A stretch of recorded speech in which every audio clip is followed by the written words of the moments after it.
Ladies and gentlemen. Today I want to explore an idea that many of us wrestle with but rarely voice: the power of silence and the courage it takes to walk away. We often live in a culture that values quick responses, instant reactions, and constant connections. But what if, instead of chasing every call or message, we paused, drew a line, and let silence be our answer? First, let's talk about silence itself.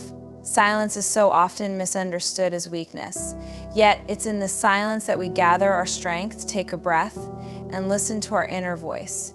Choosing silence isn't about hiding, it's about standing strong in what truly matters. Sometimes when words fail or when reactions feel forced, silence gives us a moment to reset, reflect, and act from a place of wisdom rather than impulse.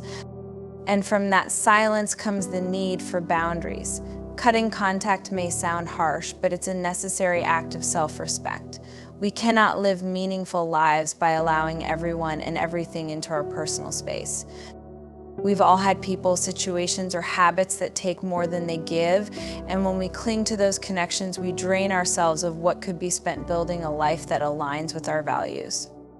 Setting boundaries isn't an act of cruelty, it's an act of courage. When we step back, cut contact, or let go of what no longer serves us, we're left with ourselves.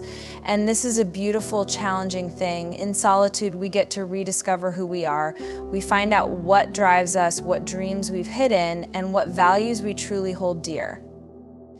And in that space, without outside noise, we can experience growth. Solitude strengthens our sense of self and our resilience because it reminds us that we are whole, even when we stand alone.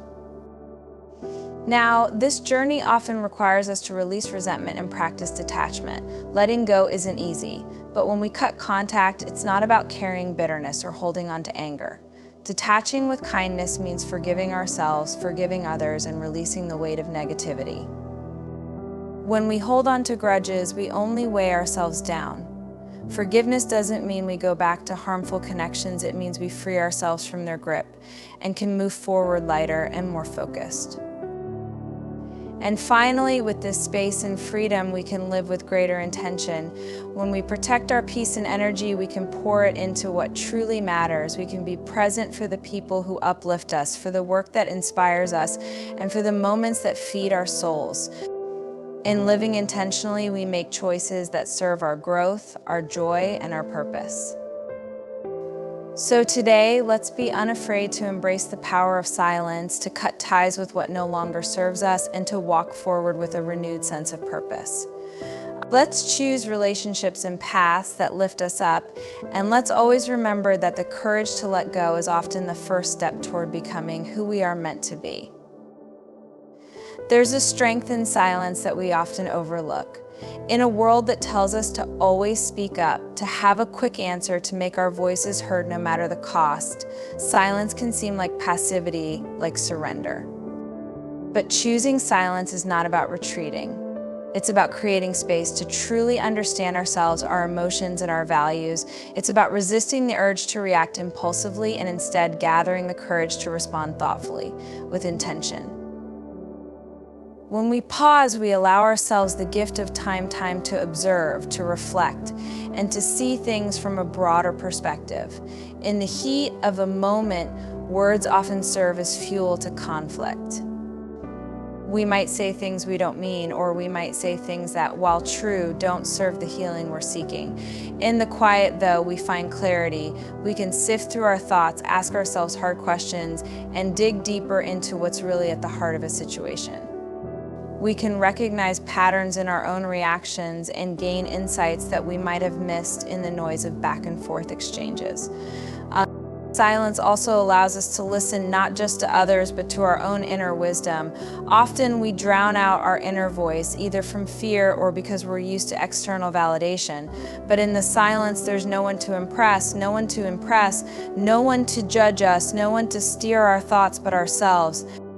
This is where we find our truest voice, a voice that isn't influenced by the opinions or expectations of others.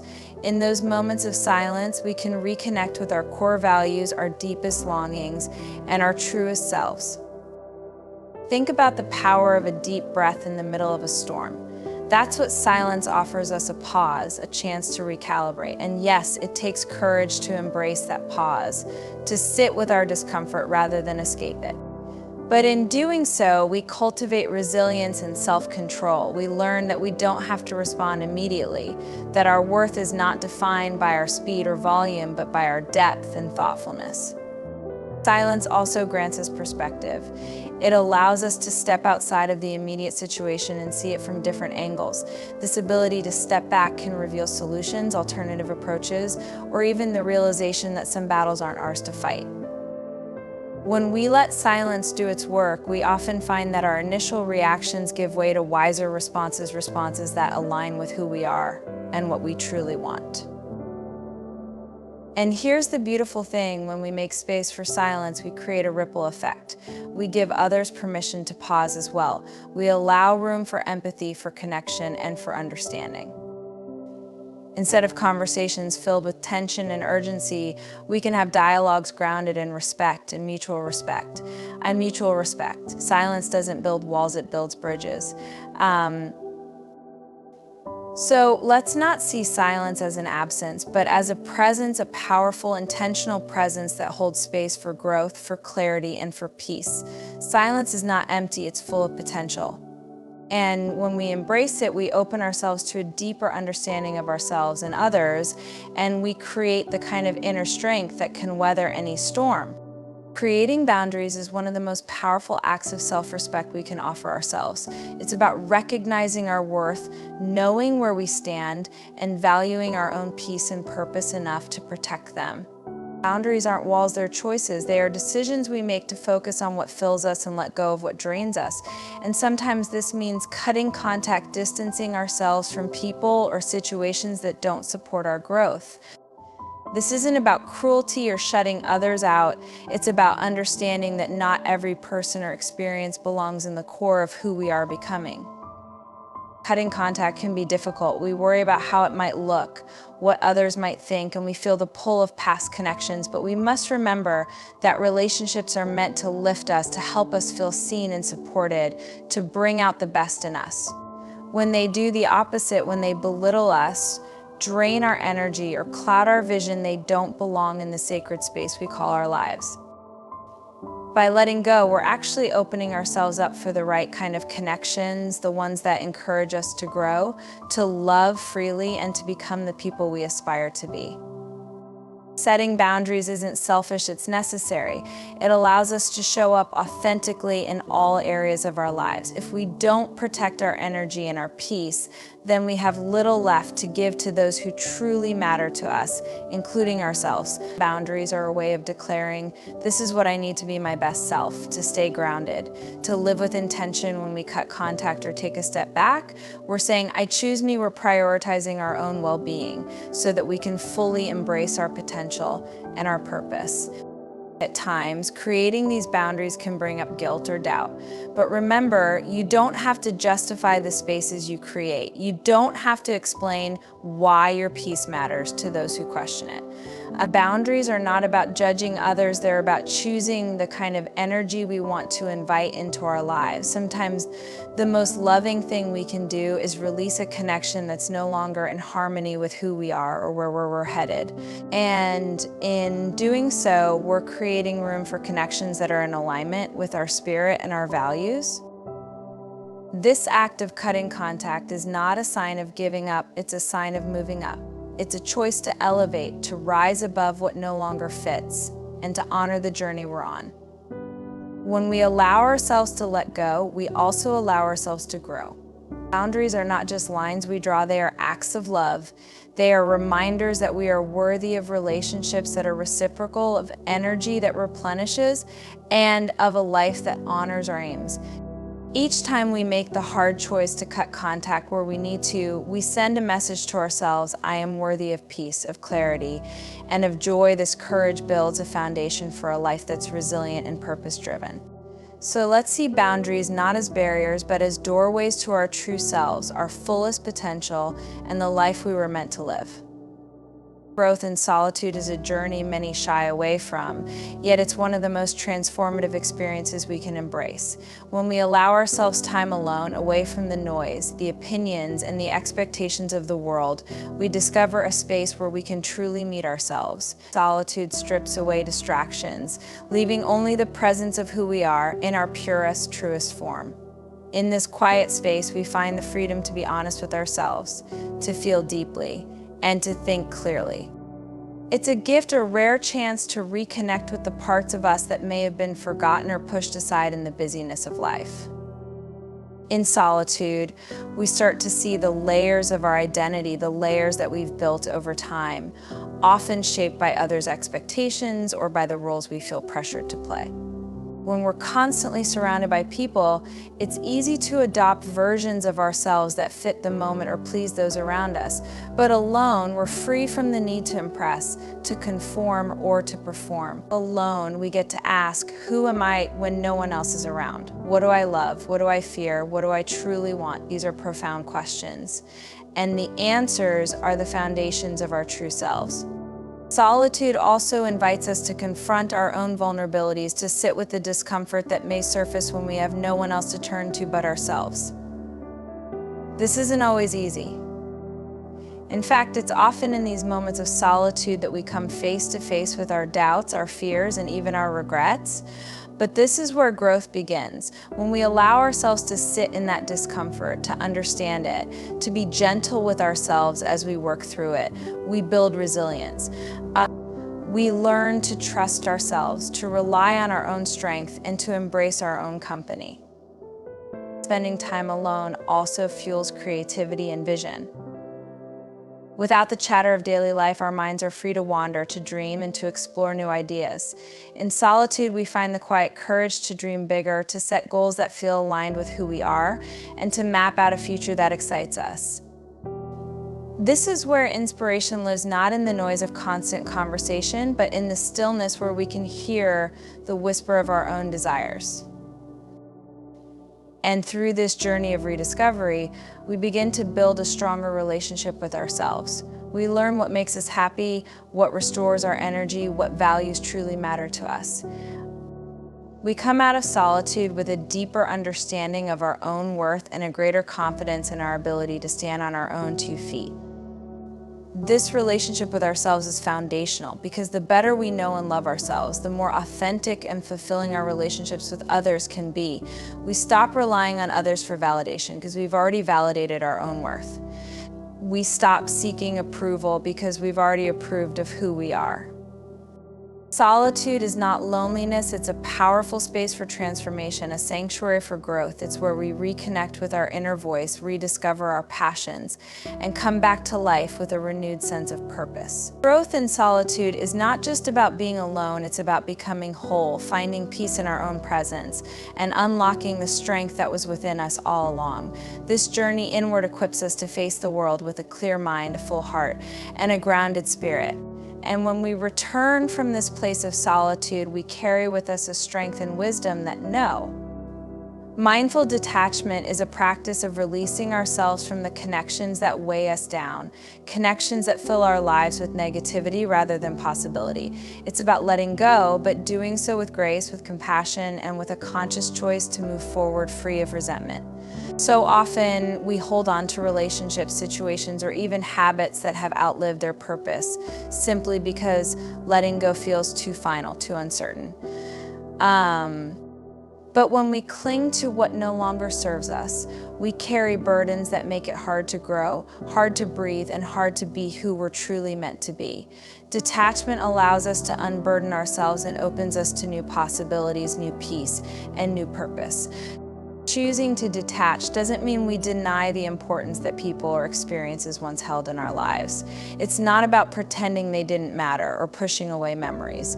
Instead, mindful detachment is a loving act, a way of honoring what was, appreciating what it gave us, and then allowing ourselves to release it. We carry forward the lessons, the strength, and the growth, but we let go of the pain, the frustration, and the expectations that hold us back. Detachment means deciding, I am grateful for what this has taught me, but I no longer need to hold on to it to feel whole. And it's important to recognize that this kind of release is done not in anger or bitterness, but in peace. Mindful detachment is about freeing ourselves from the need to change or fix others. It's about acknowledging that our happiness, our worth, and our peace are not dependent on anyone else. When we let go, we're not abandoning others, we're choosing to prioritize our own mental and emotional health. We're choosing to create space for positivity, for new beginnings, and for a deeper connection with our own purpose. This process requires courage because it's often easier to stay connected even to things that harm us than to face the unknown of what life might look like without them. But true freedom comes when we realize that our value, our growth, and our happiness are within our control. We stop expecting others to fill the void, to give us what they can't, and we start fulfilling those needs within ourselves. This shift from dependency to self-sufficiency is where real strength lies, where real peace begins. Mindful detachment also means practicing forgiveness, not just for others, but for ourselves.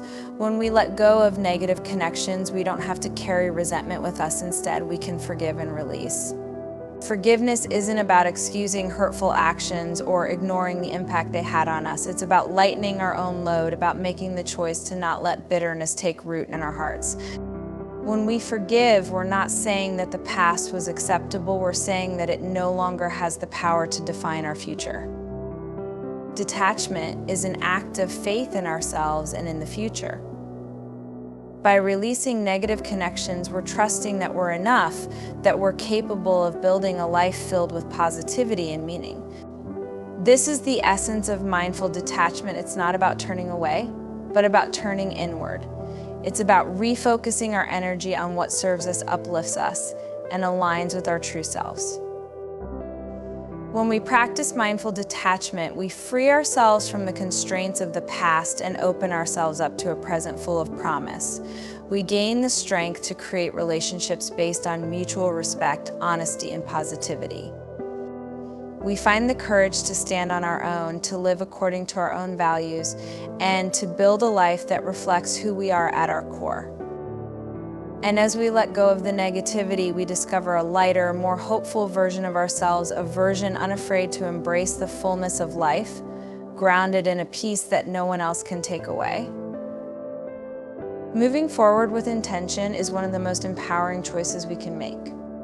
When we live intentionally, we reclaim our energy, we take back our focus, and we begin to direct our lives with purpose. Living with intention means no longer drifting through life on autopilot, reacting to whatever comes our way or letting the tides pull us where they will. Instead, it's about becoming the architect of our own journey, about taking ownership of our choices, and choosing the path that feels authentic, true, and aligned with our values. Reclaiming our energy starts by recognizing where it's been spent. How often do we find ourselves exhausted at the end of the day, not because of fulfilling work, but because of distractions, unnecessary drama, or simply being caught up in things that don't serve us? When we move forward with intention, we become aware of how precious our energy is, and we choose to invest it wisely. We start asking ourselves, is this worth my time? Is this worth my peace? Does this bring me closer to the life I want to live?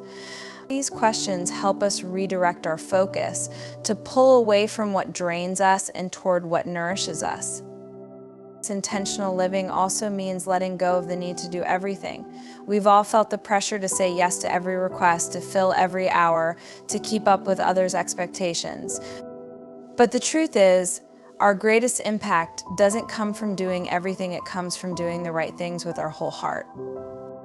When we focus on what truly matters, we discover that our energy becomes a source of strength, fueling the things that inspire us and allowing us to show up fully for the moments and people we love. We learn that we don't need to do more, we need to do what aligns with our purpose. Living intentionally also means setting goals that are meaningful to us. It's easy to get caught up in goals that look good on paper or impress others, but if they don't resonate with our inner values, they only drain our energy further. Moving forward with intention means setting goals that light us up, goals that reflect who we are and what we want our lives to represent. These are goals that may require courage, that may challenge us, but that also bring out the best in us. They're the goals that energize us because they align with our passions and they remind us that we're capable of so much more than we often give ourselves credit for. Reclaiming our energy is also about learning to be present, to live each day fully. When we're always looking ahead to the next milestone or worrying about what's behind us, we lose the power of the present moment. But living with intention is a commitment to embrace each moment, to find joy in the here and now. It's recognizing that every day is an opportunity to create, to connect, to grow, and to make a difference. By focusing on today, we infuse our lives with meaning right here, rather than waiting for some distant future to bring us happiness. In moving forward with intention, we become clear about who we are and what we want to bring to the world. We create boundaries that protect our energy, not out of selfishness, but out of the understanding that our energy is a gift and that we're most fulfilled when we're using it in ways that bring us and others joy. We make choices from a place of strength and clarity, and we become unafraid to pursue our dreams, knowing that every intentional step forward is a step toward the life we're meant to live. This isn't about perfection, it's about progress. It's about moving forward one choice at a time with a sense of purpose, reclaiming our power and realizing that our lives are a canvas waiting to be painted with meaning. Each intentional choice becomes a stroke on that canvas, bringing us closer to the life we envision, a life where our energy fuels our dreams, our joy, and the impact we want to leave in the world. So as we look ahead, let's commit to moving forward with intention. Let's honor our energy, our time, and our unique purpose by choosing paths that truly resonate with us. Every step we take with clarity, every yes we give to what aligns, and every no to what drains brings us closer to a life of fulfillment, peace, and impact. Reclaiming our energy is not a one-time act, but an ongoing commitment to ourselves and the life we're building. Let's walk forward confidently, knowing that when we choose with intention, we're not only creating a life that reflects our true selves, but also setting an example for others to do the same. May we continue to grow, to thrive, and to make choices that light up our path. In doing so, we don't just live, we lead, we inspire, and we create a legacy of purpose and power. Thank you.